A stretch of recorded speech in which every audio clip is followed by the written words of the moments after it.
Hi everyone, welcome to my channel, welcome to Nina's Chelsea Corner. My name is Nina and I have just created this channel, guys. So if you are here and you would like to stick around for some Chelsea content, for just raw post-match reactions, subscribe and come on this journey with me. You know, we were told to trust the process. I am willing to trust the process, so let's just follow this process and see where it takes us, guys. I've already got an intro video, so go ahead and check that out if you haven't done so already. And let's get into today's game. So we have just lost 1-0 to Man City at the Etihad. They are officially crowned Premier League champions for the third time in a row. Just a bit of a habit there, really, but my goodness, Pep Guardiola has done a phenomenal job with Man City. You can only just admire it at this point. But yes, here we are. It wasn't as scary as I thought. It wasn't a massacre. I have a very low confidence for us nowadays. If you've watched any of my videos, you all know that I've just become very numb to any of our results and performances. So there is nothing anymore this season that can shake me up. Potentially we haven't had a thrashing apart from Man City, which was 4. I don't think we've been punished more than 4 this season. And when you take into consideration our shocking form, I'd say that's an achievement of its own. So we saw the starting 11 of Man City on the bench today. When I saw a photo of their bench, I just thought to myself, my goodness. But yeah, their B team still beat us, gave us a beating. Like I said, it could have been a lot more, and we could potentially have walked away with a goal or 2 in that game. But no, again, it's just our lack of accuracy, our lack of clinical finishing, just our lack of creativity and idea, which cost us the goals and the game again. So yeah, not too much of a shocker there. Alvarez, super sub against Real Madrid, you know, they absolutely thrashed them at home in the Champions League. Haaland was rested.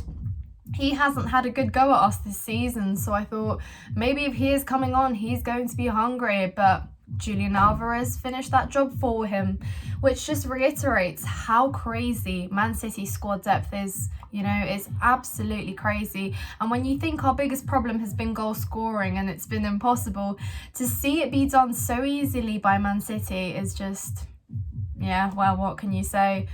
Starting lineup didn't really surprise me. I mean, I know that Gallagher is the new star boy in Mason Mount's absence. You know, Frank Lampard will play him at all costs yet again. Mudryk and Madueke deserve to sit on the bench apparently every single time. I have advocated for them to start and get some minutes every single game, but no, apparently 20 minutes a game is all they deserve. So Lampard's decisions don't really shock me anymore. I know what I'm expecting, so I guess that makes it a little bit easier to accept, I guess, you know. There's just nothing really that makes sense in his game management anymore either. So yeah, we just have to set out with that. At times Enzo was at the top of our attack as well. But if I'd like to take some positives out that game, because like I said, a defeat was expected, it wasn't as many.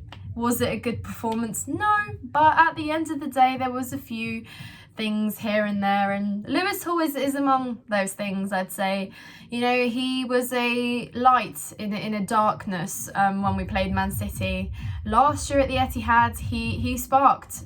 He was a spark in that game, and he was expected to step up in this game as well, with obviously Ben Chilwell out, Cucurella out.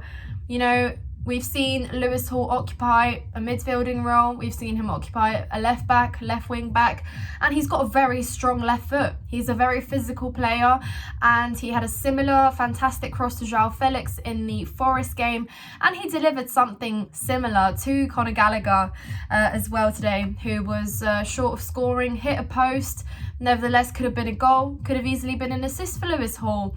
So he even attempted a long shot outside the box as well. And I've said that Nobody at Chelsea has attempted any of those shots all season. You know, we see teams repeatedly score goals outside of our box and, you know, get on the score sheet, but yet we're just scared to do it. You know, we'll pass it left, right, backwards, just won't, you know, look to make that pass. But fair enough to Lewis Hall, who did. So I guess, yeah, that's just some praise on his name. He looks like a special, talented player. He looks like he's up for it as well. Looks confident with the little experience and game time he's had. Madueke and Mudryk were brought on 68th or 9th minute, you know, just to get their runabout, just to get their daily 20 minutes of community service, which they have, and that's just what it is, really. There was a fantastic moment, which is now coming to my head, where Mudryk, fantastic run from Mudryk from almost after the halfway line to really help out and assist Madueke, to help them play forward football, to help them, you know, look for a build-up. Was short of scoring there as well, but it was something different. And like I said, I've been saying it all season, Madueke is just such a gifted and just such a talented player, and yet Frank has been, you know, inhibiting his improvement by benching him every game, and it's just ridiculous, because it's so frustrating when he comes on and he's only got 20 minutes to do what he could do in a full 90, or at least the first 60, 70. So yeah, it's just disappointing. It's questionable decisions. I would like to talk about Raheem Sterling as well. Raheem Sterling, a former light blue shirted City player, a Prem proven player.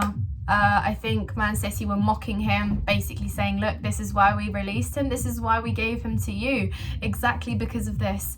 Yes, I am aware that Raheem scored 2 against Forest, but you know what? I was not singing or praising his name for the sole reason that he has underperformed all season, and nobody can tell me otherwise. I don't care how many goals he's scored. He has been so costly in so many games. His decisions have been shocking. You can't tell me that you can't put full fire on a shot from 2 yards from the goal line, and you're going to just shoot every single time in the keeper's hands. You know, there was moments in that game where easily we could have been, you know, a goal or 2 up, and again, it's just costly. And when you're looking at Raheem Sterling, someone with such experience, or you would so think, and such quality, you expect more from him. That's why I'm so critical of him and have been all season. So yeah, okay, you scored 2 against Forest, but turn up, keep turning up. And that's why I've been complaining that he's been getting minutes over Mudryk and Madueke. But hey, like we said, the perfect Lampard's perfect front three seemed to just be Gallagher, Sterling and Kante up top, or something like that, something along those lines. So yeah, and I heard something about Lampard saying that the reason he is bringing Carney on for 10 minutes is because he is thinking of his job, which really confused me, for the reason that, how is that bad for your job when Carney has literally been mistreated all season, hasn't been given a chance, I think has been held back from playing in the Under-21 World Cup because we've kept him to play him for 5 minutes a game. It's just a little bit disrespectful, really. I think he also made an appearance against City at home earlier this season, but apart from that, we've really not seen him play in a Chelsea shirt. And considering his future is remaining uncertain, it's just a little bit strange that we've treated him that way. So I don't quite know what Lampard means by "I'm thinking about my job." Is that why he's starting those players time and time again? What is he thinking about his job? I'm not too sure, but Lampard looks deflated to me. He looks like he's just clueless. He is ready to leave, and, you know, for Pochettino to come in, he looks like he's ready to just take a step back and admit it hasn't quite worked out. Forever will be a Chelsea legend. However, as a manager, just disappointed us time and time again. But hey, there you have it, guys. A couple games to go until we end the season. We've got Man United at Old Trafford and we have Newcastle at home. I say we haven't been thrashed this season, but that is still a possibility in that last game potentially. So like I said, I'm not expecting anything from Chelsea, but at least let's sustain some dignity this season, and let's at least end our last couple games on a brighter note if we can. So yeah, I'm not disappointed, I'm not angry, this is just it. Man City have beaten us, you know, champions, we are 12th, we are nowhere near to even be competing or challenging them the slightest bit, not even their second team. So that's just the reality. Thank you very much, guys, for watching this video. Like I said, like and subscribe. Please comment down below. I would love to hear from you. Thank you so much for watching, guys, and yes.